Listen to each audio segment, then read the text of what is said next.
Imagine signing like a legally binding treaty that determines the fate of your entire nation, and then you realize just days later that you've been completely conned. Oh yeah, conned by a group of desperate guys in costumes holding incredibly moldy bread.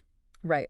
Just an absolute geopolitical disaster. Welcome to the deep dive, everybody. And as we get started today, I really just want to offer a sincere divine blessing for your day and for your week ahead. Absolutely. May you find, wisdom and clarity and peace in whatever decisions or challenges you are facing right now. It is just fantastic to have you with us. It really is. And, the scenario you just described, I mean, it sounds like a pitch for a modern political thriller or something. It does. But it is actually a very real 3,000-year-old narrative that we are unpacking today from Joshua chapter 9. Which is a story that honestly absolutely shatters the misconception that ancient history is somehow dry or just completely disconnected from our modern lives. Oh, for sure. It's wildly relevant. It really is. And to help us navigate all the complexities of this ancient Near Eastern heist, because that is really what it is, a heist, we are pulling insights from the extensive study notes of the Holman Study Bible and the NAA Study Bible. Two incredible resources, yeah. So our mission today is basically to translate the deep cultural and historical nuances they provide into something that, makes sense for how we make decisions today. Because on the surface, I mean, you could read this chapter and just think it's some bizarre anecdote about patched sandals and stale food. Right. Like, why is this in here? Exactly. But the stakes were nothing short of national survival. It was a massive geopolitical blunder. Okay, so to really understand those stakes, we have to look at the geopolitical climate of Canaan at that exact moment, right? Yeah, setting the scene is crucial here. So the Israelites, led by Joshua, have just crossed the Jordan River. Yeah. And they haven't just, won a couple of minor skirmishes. Yeah, they've been busy. Very busy. They have miraculously and systematically dismantled the heavily fortified city of Jericho, and then they completely leveled a second city called Ai. So the intelligence about this is spreading rapidly across the entire region. And the local rulers are, as you would expect, absolutely terrified. The texts actually note that the kings of Canaan, so we're talking the Hittites, the Amorites, all these disparate city-states, they hear the exact same reports. Right. But their reaction is entirely conventional for the ancient world. Just to fight. Exactly. Yeah. They default to a militaristic defense. They decide to put aside all their local rivalries, form a massive coalition, and just unite to wage an all-out war against Joshua and Israel. I mean, they are bracing for a total bloodbath. But nestled within that terrified region is one specific group, right? The Gibeonites, also referred to as the Hivites in some places. Yes, the Gibeonites. And they hear the same terrifying news. They process the exact same existential threat, but they calculate a completely different response. Which I love. It's fascinating. They don't forge weapons. They don't build up their city walls. Instead, they study the legal framework of their enemy. Okay, let's unpack this, because I have to admit I didn't entirely get this strategy right off the bat. It's a bit counterintuitive. Right. I mean, if an unstoppable army is marching toward your city, you usually have three options in the ancient world. You either fight to the death, you run for your life, or you surrender and just hope they show mercy. Yeah, that's the standard playbook. But instead, the Gibeonites start gathering props. Like, they are putting on a play. They load up their donkeys with worn-out sacks. They take old, cracked leather wineskins and, physically stitch them back together so they look heavily repaired. It's a full theatrical production. It really is. They put on patched sandals, they throw on threadbare clothes, and they pack this dry, crumbly, moldy bread. I mean, it's like Ocean's 11. Why go through this elaborate, highly specific disguise instead of just fleeing the region? Well, because fleeing wouldn't solve the long-term problem of Israel's mandate, and fighting was a guaranteed death sentence. So the Gibeonite strategy was actually this brilliant exploitation of a legal loophole. A loophole in Israel's own laws. Yes, exactly. They understood the specific rules of engagement that the Israelites were bound by. If we look back at the book of Deuteronomy, chapter 20, the Israelites were operating under strict divine orders regarding how they were supposed to conduct this conquest. Right. They were commanded to completely destroy the local nations within Canaan. Nations like the Hittites, the Amorites, and the Hivites. And the Gibeonites were Hivites. Yes. So absolutely no peace treaties were allowed with the local inhabitants, period. And that absolute prohibition on treaties was because those local cultures were, deeply entrenched in extreme idolatry and practices that would corrupt the Israelites if they intermingled, correct? That was the theological and cultural reasoning, yes. The mandate was completely about preserving the religious integrity of Israel. However, that same chapter in Deuteronomy explicitly provided an exception. Ah, the loophole. Loophole. Israel was permitted to offer terms of peace and make treaties with distant nations, meaning cities that were located far outside the geographical borders of the Promised Land. Okay, I see. Yeah, if a distant nation accepted peace, they would become vassals, but they would survive. So the Gibeonites realized that their physical location is literally their death warrant. Precisely. If they're recognized as locals, Joshua cannot legally let them live, even if they surrender on their knees. So they aren't just putting on costumes, they are fabricating an entirely new geographic jurisdiction for themselves. That is a brilliant way to phrase it. They are basically hacking the legal code. And the translation notes in the NAA Study Bible highlight a specific concept here, often translated from the original languages as astucia. Astucia, like cunning. Yeah, a profound, shrewd intelligence or cunning. It is a direct mirror to the cunning military tactics Joshua himself had just utilized to defeat the city of Ai. Oh, wow. I didn't even think about that parallel. Right. Joshua used a military decoy to draw the army out of Ai.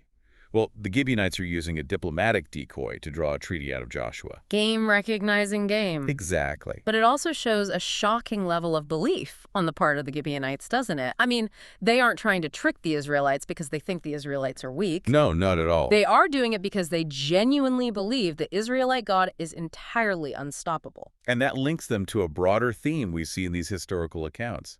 Scholars often draw a parallel between the Gibeonites and Rahab, a Canaanite woman from Jericho who appeared earlier in the narrative. Right, she hid the Israelite spies. Yes, both the Gibeonites and Rahab were locals slated for destruction. Both recognized that the God of Israel held ultimate power over the region, and both used highly unconventional, completely deceptive means to secure their survival. They recognized the inevitable reality, and they just adapted. They did. Okay, so the trap is set. The Gibeonites have their fabricated jurisdiction, their patched wineskins, and their moldy bread. They march straight into the Israelite camp at Gilgal. And the geographic notes in the Holman Study Bible suggest this Gilgal might have been situated near Mount Ebal. Which would place it right in the operational heart of the Israelite camp. Yeah, they just walk right into the lion's den, and they make their pitch.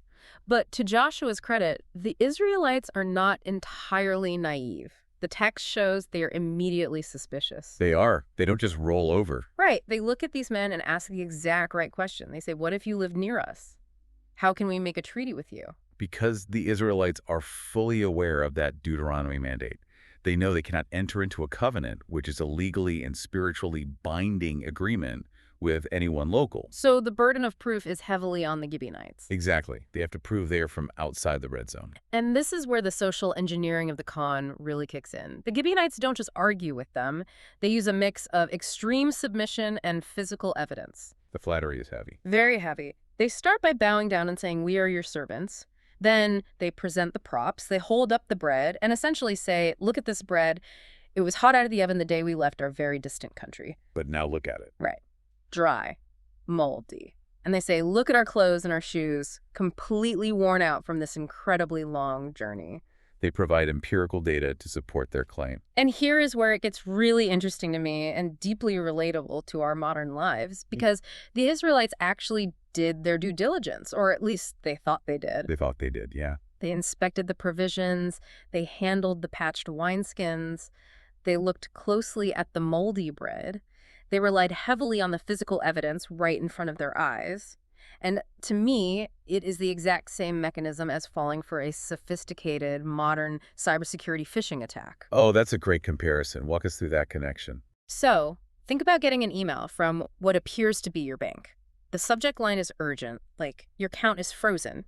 You feel that spike of adrenaline, much like the tension of being in a war zone for the Israelites. Right, your heart rate goes up. Exactly. So you open the email and you do a quick visual check. The bank's logo is crisp and correct. The sender's email address looks legitimate at first glance. The formatting, the fonts, the copyright at the bottom, it all checks out. The empirical evidence looks solid. Solid. So you click the link and you just hand over your password. You relied entirely on visually validating the moldy bread in front of you, but you failed to pick up the phone, call the actual bank, and authenticate the source. That analogy perfectly isolates the failure in their decision-making process. They verified the physical data, but they skipped the authentication protocol. Yes. And that brings us to verse 14, which really serves as the theological linchpin of this entire event. The text explicitly states that the Israelites sampled the provisions, quote, but did not ask counsel of the Lord. That one phrase just hangs there in the narrative, doesn't it? Yeah, it really does. And biblical commentators emphasize how significant that phrase is. It is incredibly rare for the narrator of these ancient historical books to step in and offer direct, critical commentary on the character's actions. Usually it's just, reporting the facts. Exactly. Usually the narrative style is starkly objective. It reports who did what, who won, who lost, and lets the reader deduce the moral weight. But here, the narrator basically breaks the fourth wall to explicitly spotlight the fatal flaw. They leaned entirely on human logic and superficial evidence. They looked at the crusty bread and thought, well, the science checks out. No need to consult the high priest. Which points to a pretty dangerous level of hubris. It does. The historical notes connect this incident to a recurring pattern of human failure in the broader biblical narrative. It draws a direct line back to a man named Achan just a few chapters prior. Right, the incident at Jericho. Yes. Achan saw forbidden spoils of war, trusted his own visual assessment and his own desires, and he took them. And that brought catastrophe on the entire community. Here, the national leaders of Israel see the physical evidence, trust their own deductive reasoning, and enter into a forbidden political treaty. The core issue in both scenarios is elevating human perception above divine guidance. Exactly.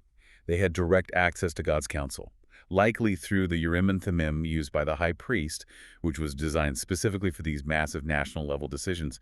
But they didn't even bother to ask. They assumed their own intellect was sufficient. So, confident in their own assessment, they sign the treaty, they make a binding peace covenant, they swear an oath, and then the house of cards collapses. Just 3 days later. 3 days. It only took 3 days for the Israelites to discover they had been completely played. The Gibeonites are not from a distant land across the desert. They are literally their next-door neighbors. Yeah, the text provides the specific names of their cities. Gibeon, Chephirah, Beeroth, and Kiriath Jearim. And to really grasp the full weight of this humiliation, we have to look at the geography. Okay, let's look at the map. Modern archaeology has provided incredible confirmation of this area, as noted in the NAA Study Bible. The location of ancient Gibeon was confirmed at a site called El-Jib, largely because excavators found dozens of jar handles inscribed with the city's name in ancient Hebrew. That kind of historical grounding is always so fascinating. So where does El-Jib actually sit on the map relative to where the Israelites were operating? It is located just 9.7 kilometers northwest of Jerusalem. Wait, 9.7 kilometers? That is roughly a 6-mile walk. Exactly. A moderately fit person could walk that in, what, 2 hours? A 2-hour stroll. The distant nation that had supposedly traveled for months, wearing out their clothes and growing mold on their bread, lived a 2-hour stroll down the road. Oh, man. No wonder the Israelite camp was furious. The text notes that the whole congregation began murmuring and protesting against their leaders. They were outraged. I mean, they are outraged that their top generals and elders fell for a community theater production. And honestly, looking at this through a modern lens, my sympathies are entirely with the angry crowd. It's hard not to side with them. Right. Let's talk about the legalities here. In any modern legal framework, if a contract is signed under intentional, malicious, false pretenses, that contract is null and void. Fraud vitiates consent. That is the most logical objection a modern reader can make. The Gibeonites lied about their identity and their jurisdiction to secure the treaty. Why wouldn't Joshua just tear up the parchment, declare the agreement invalid due to fraud, and proceed with the conquest? Because applying modern contract law to the ancient Near East completely misunderstands the mechanics of an ancient covenant. Okay, how so? This was not a commercial contract. It was a berith, the Hebrew word for covenant. And a berith was not just an agreement between two parties. It structurally invoked a deity as the ultimate guarantor and enforcer of the terms. So it's less like signing a piece of paper and more like bringing the God of Israel into the room as the co-signer. And the executioner if the deal is broken. Wow. Precisely. The mechanics of making a covenant often involve cutting animals in half and the parties actually walking between the pieces. The visual symbolism was stark. It meant, may what happened to these animals happen to me if I break this vow. That is intense. It is. The leaders of Israel had sworn this oath, specifically by the name of the Lord, the God of Israel. So when the crowd demands they attack the Gibeonites, the leaders respond, we have sworn to them by the Lord, the God of Israel, and now we cannot touch them. Even though the Gibeonites were the ones who lied. That seems so backward. Yes. The cultural and theological context here is that the sanctity of God's name supersedes the fraudulent behavior of the humans involved. The scholars behind our study notes explain that breaking an oath sworn in God's name, even an oath secured through trickery, was considered a profound desecration. So they would be punishing themselves. Exactly. It would bring divine wrath upon the oath breaker. And we actually see this verified much later in the biblical timeline. Really? When? Yeah.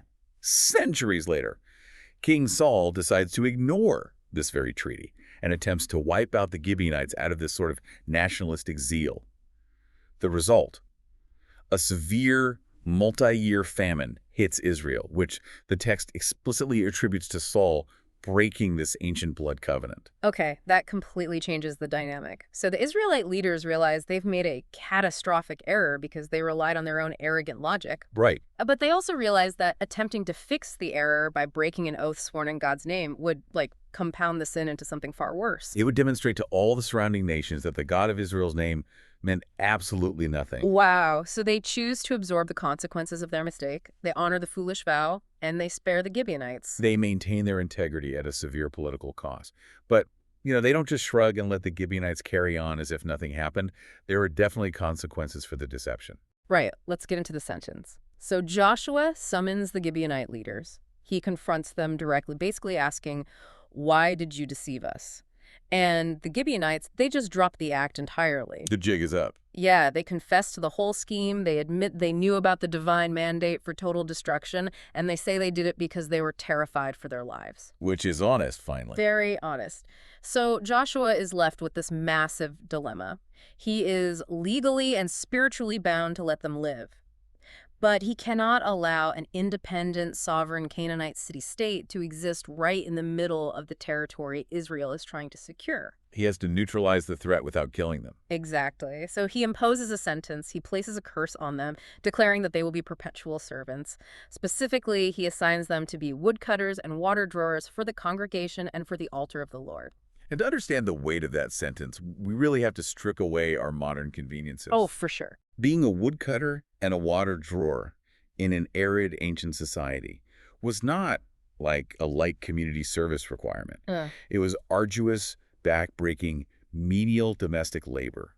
It was firmly at the very bottom of the social hierarchy. Yeah, I'm picturing the logistics of this. We aren't talking about turning on a tap. This means constantly lifting massive, heavy clay jars from deep wells, hauling them uphill, and endlessly chopping wood in a rocky, hot climate. All day, every day. Just to sustain a massive population and a continuous sacrificial system, generation after generation. It sounds like an eternal sentence of hard labor. It was an incredibly heavy burden. They traded their freedom and their sovereignty for mere survival. But here's where the narrative takes a profoundly unexpected turn, and it centers on the exact location of their servitude. Okay, what do you mean? Joshua didn't just scatter them to serve in random Israelite households. He specifically bound them to the house of my God, the altar of the Lord. The central place of worship. Yes, which would eventually be established at Shiloh, and centuries later, it would be the site of the magnificent temple in Jerusalem. Okay, I see where you're going with this, but how does the location actually change the nature of the punishment? I mean, it's still hauling water and chopping wood, right? It is, but it changes everything about their identity and their access. The theological notes highlight a stunning, ironic twist in this arrangement. While Joshua pronounced this as a curse of servitude, their physical proximity to the altar actively transforms the nature of that curse over time. How so? Because they were tasked with providing the wood for the burnt offerings and the water for the ceremonial washings, the Gibeonites were permanently and intimately woven into the very fabric of Israel's worship system. Oh, wow, I see. Without the Gibeonites hauling the wood and the water, the sacrificial fires literally go out. They become the indispensable gears in the machinery of worship. They really do. And the NWA study notes draw a brilliant thematic connection here to Psalm 84, verse 10, which captures this exact sentiment. What does it say? The psalmist writes, quote, For a day in your courts is better than 1,000 elsewhere.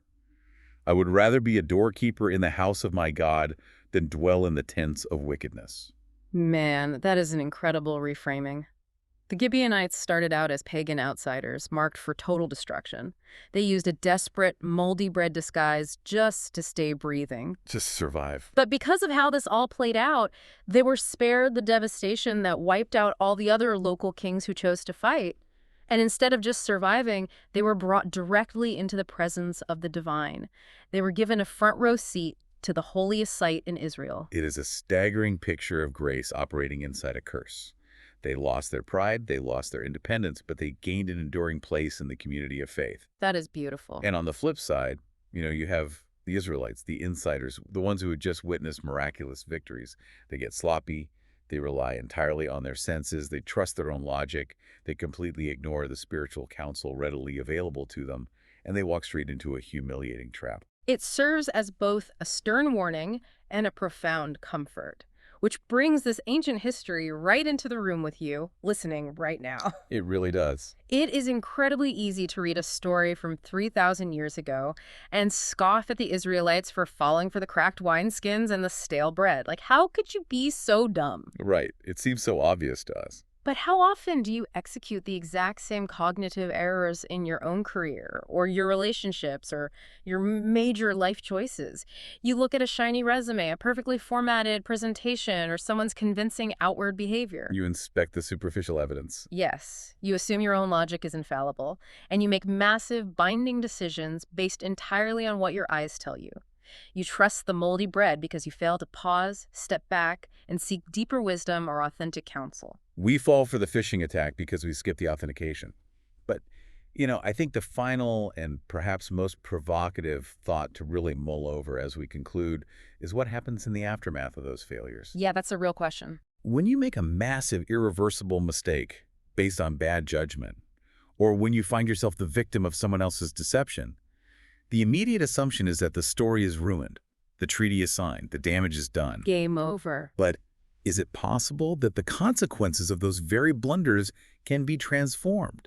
Just as the Gibeonites' desperate deceit and the Israelites' arrogant mistake ultimately positioned outsiders to serve at the holy altar, how often do our hastily made errors end up being integrated into a larger, redemptive, and entirely unexpected purpose? That is a phenomenal question to carry with you this week. Sometimes the things we label as permanent disasters are actually the very mechanisms positioning us closer to where we ultimately need to be. Thank you so much for exploring this ancient geopolitical heist with us and for letting us unpack the incredible grace hidden inside it. We always appreciate your time and your curiosity. God blesses all the listeners. We'll catch you on the next deep dive.